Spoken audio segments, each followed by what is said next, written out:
Dan insya Allah kita akan masuk ke sebab ke-30 sekaligus. Dan besok kita akan tutup dengan sebab ke-31. Yaitu sebab ke-30 kurang menyukai pahala.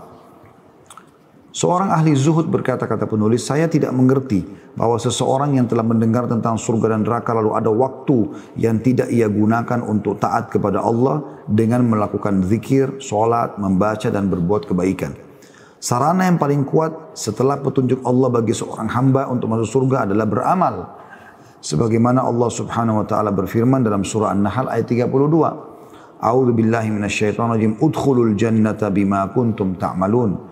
Masuklah kamu ke dalam surga disebabkan apa yang telah kamu kerjakan. Apabila seorang hamba telah mencintai akhirat, maka ia akan mengalah dari kehidupan dunia. Ia sing-singkan lengan baju dan berusaha semaksimal mungkin hingga tidak ada sesaat pun berlalu tanpa ketaatan untuk takarrub kepada Allah atau mendekatkan diri kepada Allah. Dan apabila seorang hamba kurang menyukai kenikmatan ukhrawi yang ada di sisi Allah yang telah disediakan bagi orang yang taat, maka sungguhnya hal itu akan mengendorkan ketaatannya dan ibadahnya kepada Allah. Karena tidak ada motivasi atau pemicu yang mendorong dirinya untuk melakukan ketaatan. Seorang khalifah pernah bertanya kepada seorang salaf. Kalau saya tidak salah namanya Salaman bin Dinar. Tapi saya lupa sekarang nama tokoh kita ini. Yang jelas pertanyaan ini benar terjadi. Si khalifah mengatakan, kenapa kita cinta dunia kita dan takut kepada akhirat kita? Atau kita benci akhirat kita? Kalau mau diingatkan mati, ketakutan, tidak suka, benci. Maka kata beliau, perjawaban sederhana. Beliau mengatakan, karena kalian memakmurkan dunia kalian, kalian sibuk dengan perhiasan dunia kalian, dan kalian rusak akhirat kalian. Andai saja kalian memang cinta dengan pahala, dengan amal saleh, karena ingin mengejar akhirat, maka kalian akan tidak seperti itu. Karena akan selalu merindukan kematian, merindukan bertemu dengan Allah subhanahu wa ta'ala. Para sahabat Nabi ridwanullahi alaihim dan para salafus saleh dulu. Teman-teman sekalian, kalau ada di antara mereka yang mau meninggal dunia, maka para temannya datang lalu mengatakan berita gembira buat kami. Bayangkan saja orang mau mati, disampaikan berita gembira kepadanya. Kenapa berita gembira? Karena kamu sebentar lagi akan bertemu dengan Allah. Kamu akan bertemu dengan Rasulullah. Kita merindukan itu. Nah, kalau kita mau iman kita kuat, kita selalu merindukan masalah ukhrawiyah. Kita selalu mengejar pahala-pahala yang dijanjikan. Karena kalau tidak, berarti akan menjadi penyebab lemahnya iman. Gitu kan. Kurang mendambakan, kata penulis selanjutnya, kurang mendambakan pahala dan balasan di akhirat dapat menjadikan suatu ketaatan kepada Allah menjadi kebiasaan. Mari kita ambil contoh yang amat sederhana, yaitu dalam melaksanakan sholat, di mana di sana terdapat perbedaan yang sangat menonjol antara pelaku sholat yang merasa akan pentingnya sholat bagi pelaku sholat dengan orang yang melakukan sholat hanya sebatas kebiasaan, bagaikan gerakan-gerakan rutinitas antara ruku dan sujud, hingga seakan-akan ia hanya melakukan. Berbeda sekali antara orang yang melakukan sholat dengan menghayati dan merasakan firman Allah subhanahu wa ta'ala dalam surah Al-Mu'minun ayat 1 sampai ayat 2 yang bunyinya a'udzubillahi minasyaitonir rajim qad aflahal mu'minun alladzina hum fi sholatim khashi'un. Sungguh beruntunglah orang-orang beriman, yaitu orang-orang yang khusyuk dalam sholatnya. Berbeda dengan orang yang melakukannya tanpa ada rasa ingin mendapat pahala sholat yang ia inginkan atau lakukan.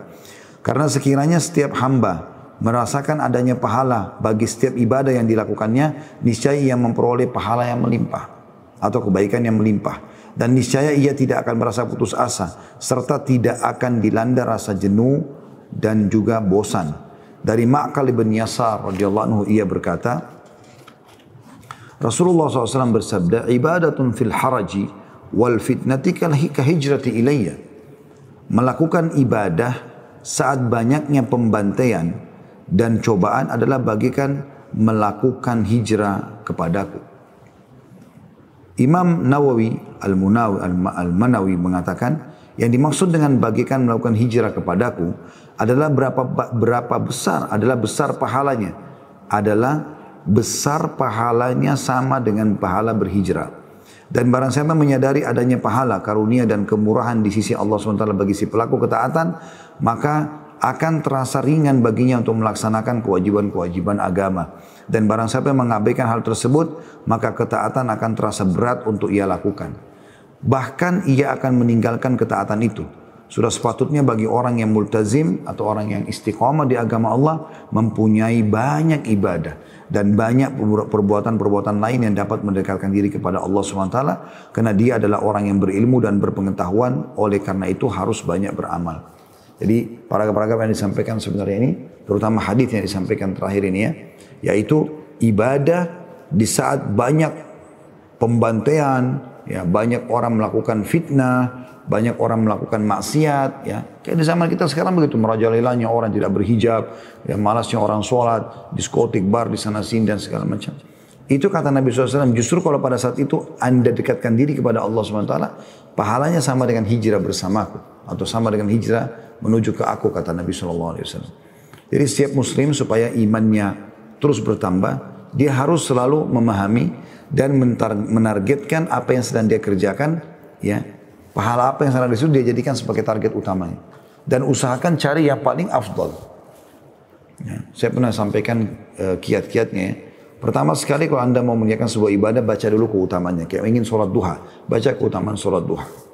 Setelah selesai Anda pahami itu, Anda amalkan. Walaupun dimulai dengan 2 rakaat dulu. Tapi jangan pernah berhenti dan puas dengan 2 rakaat itu. Usahakan setelah mulai berjalan, Anda tekankan lagi kepada hal yang lebih afdal, 4 rakaat misalnya. Sudah berjalan, Anda tekankan lagi ke 8 rakaat. Sudah berjalan, Anda tekankan lagi ke 12 rakaat. Kalau sudah sampai pada tingkat yang paling afdal, maka tinggal Anda istiqomah.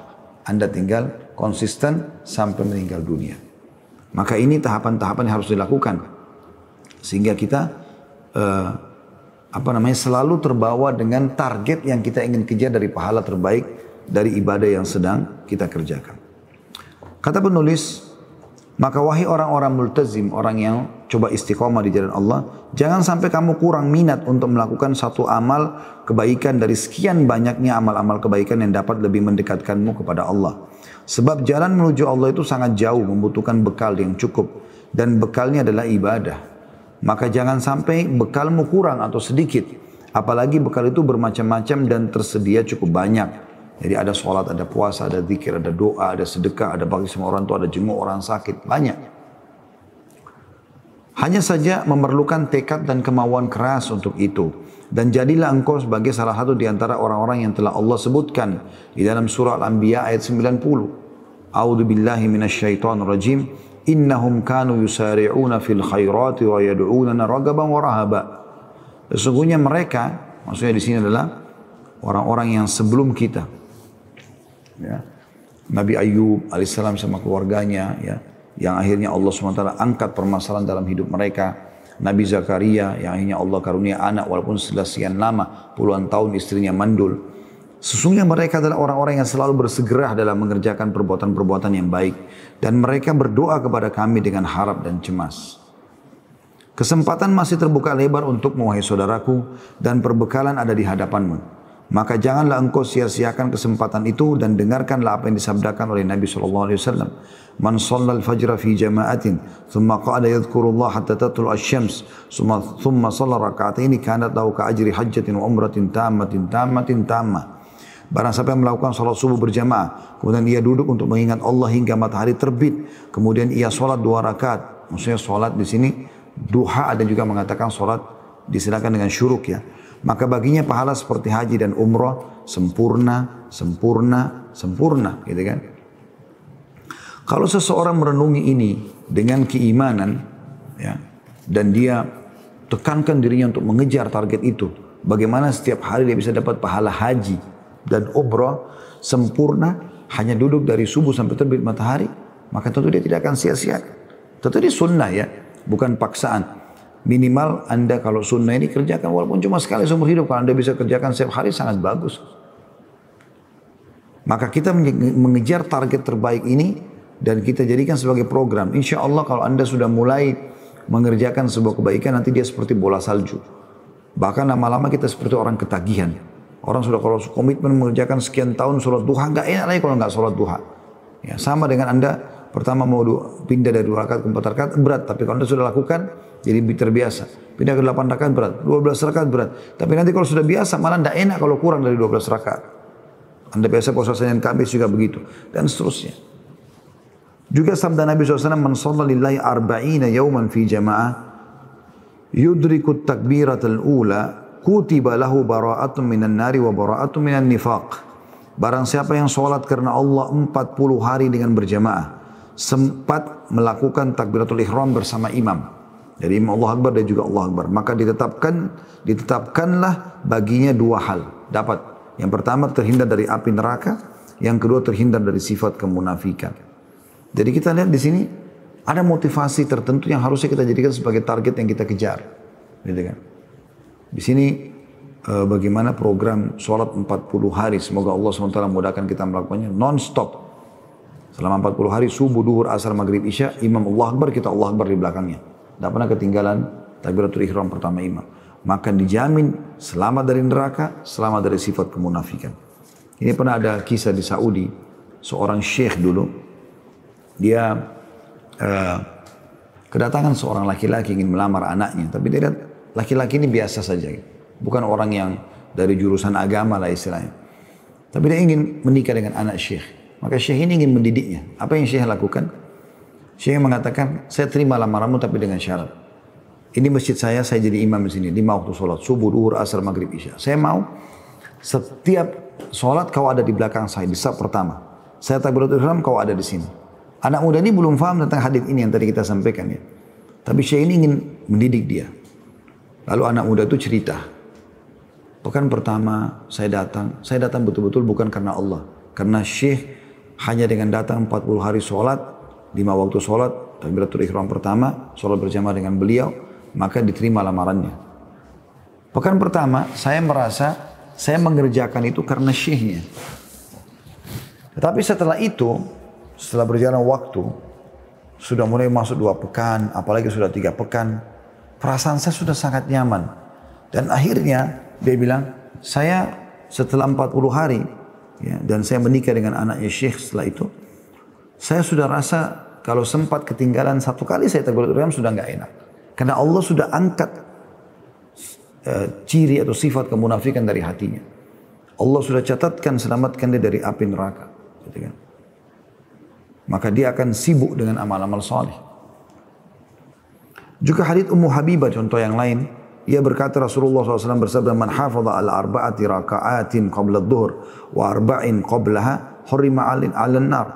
Barang siapa yang menjaga salat sunnah 4 rakaat sebelum duhur dan 4 rakaat sudah duhur, maka diharamkan baginya api neraka. Ini semua teman-teman sekalian motivasi yang sangat besar. Bagaimana seseorang supaya mencintai apa yang sedang dijanjikan dan dia kejar. Apa maksudnya Anda salat 4 rakaat sebelum duhur? 4 rakaat sudah duhur. Maksimal 4 rakaat itu 5 menit. Berarti kalau 4 rakaat 5 menit sebelum duhur, 5 menit sholat duhurnya, 5 menit sholat sunnah ba'diyahnya, maka cuma 15 menit Anda habiskan. Yang kadang-kadang kalau Anda masuk ke restoran, disuruh tunggu makanan favorit Anda 15 menit, Anda siap nunggunya. Kata penulis, ketika seorang hamba mendengar hadis-hadis ini atau membacanya, maka ia akan semakin bertambah, maka semakin bertambahlah semangatnya. Namun sangat disayangkan bahwa orang-orang awam kita dapatkan mereka yang lebih kuat dan lebih bergairah dalam beribadah dibandingkan orang-orang multazimin ini. Barang siapa yang ingin bukti kebenaran ucapan ini, maka suasana di masjid-masjid adalah bukti yang paling akurat. Di mana kita dapati bahwa saf-saf pertama dipenuhi oleh orang-orang awam yang tidak bisa membaca dan tidak bisa menulis. Dan perhatikan pula pada kemauan keras mereka dalam melaksanakan atau melakukan sholat-sholat rawatib, sunnah-sunnah sebelum dan sesudah sholat wajib. Dan semangat mereka untuk bisa mengikuti takbiratul ihram bersama imam dan hal-hal lainnya. Sedangkan keadaan yang dialami oleh orang-orang penuntut ilmu yang konsisten atau multazimin atau istiqamah, maka engkau akan mendengar dari mereka ucapan bahwa perbuatan yang dilakukan oleh orang awam itu adalah sunnah hukumnya. Barang siapa yang mengerjakannya mendapatkan pahala dan bagi yang meninggalkannya tidak disiksa. Maka penuntut ilmu telah menyanyiakan kewajiban-kewajiban serta sunnah-sunnah. Maka sudah sepatutnya bagi setiap penuntut ilmu untuk memperbanyak ibadah dan hendaknya ia selalu terdepan dalam melakukan kebaikan. Sebab para penuntut ilmu adalah kelompok manusia yang paling haus ibadah.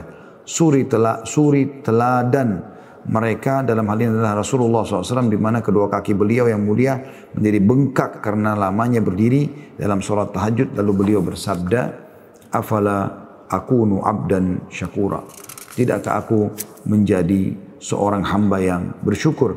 Lalu beliau membaca surah Al-Hijr ayat 99, A'udzu billahi minasyaitonir rajim wa'bud rabbaka hatta ya'tiyakal yaqin. Sembahlah Tuhanmu sampai datang kepadamu yang diyakini. Ingat teman-teman sekalian, ibadah tidak akan terasa nikmatnya sampai Anda memang membiasakan diri untuk mengerjakannya. Kalau Anda sudah membiasakan diri mengerjakannya, maka akan muncul kenikmatan ibadah itu dan akhirnya kita akan terus merasa ketagihan dengan ibadah tersebut. Ini tidak akan terjadi kecuali Anda memang ingin mengejar keutamaannya dan Anda jadikan sebagai program hidup Anda.